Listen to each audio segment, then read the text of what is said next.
Today, as the sun rose over a world seemingly in constant motion, history quietly shifted beneath our feet.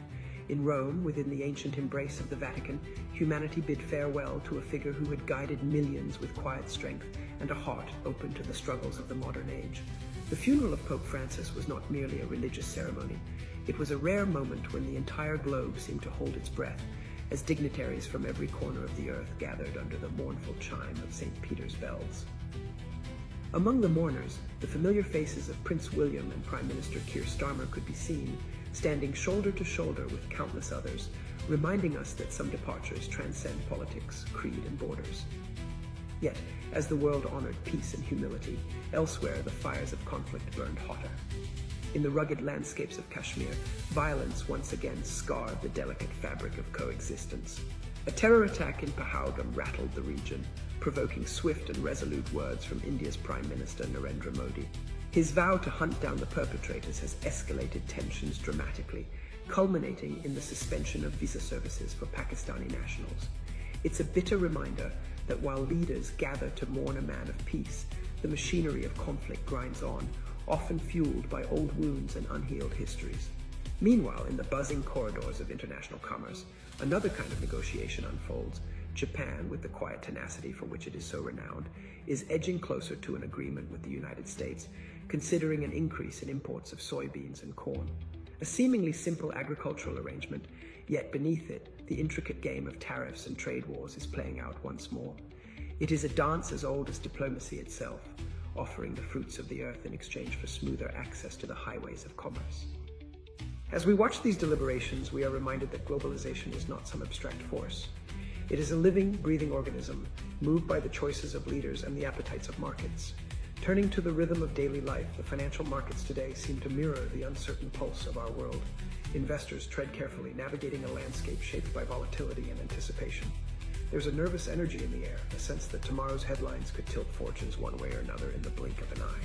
And as markets sway, another kind of commerce thrives far from the trading floors. Amazon's grand book sale, a quiet oasis for those who still believe that stories have power.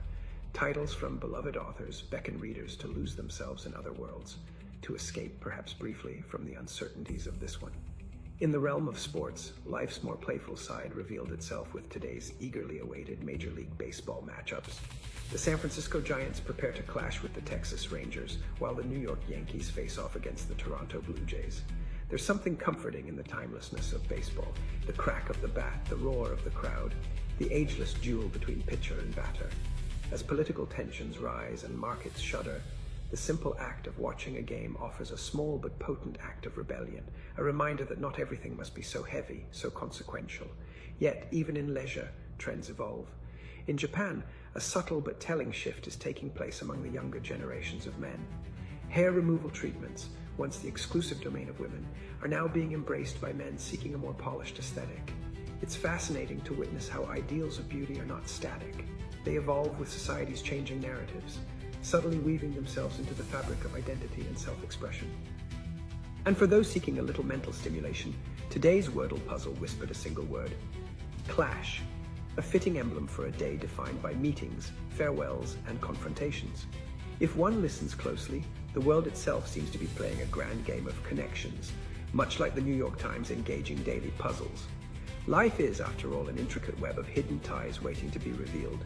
As the day draws to a close, we are left with a tapestry of contrasts: mourning and celebration, conflict and negotiation, commerce and culture. It is within these contrasts that the beauty of our shared story lies, not in the sterile simplicity of uniformity, but in the rich, sometimes jarring symphony of human experience. If you enjoyed this glimpse into today's shifting tides, I invite you to like, comment, and subscribe. Your support means the world and helps us keep these conversations alive. More details, references, and little treasures are waiting for you down in the description.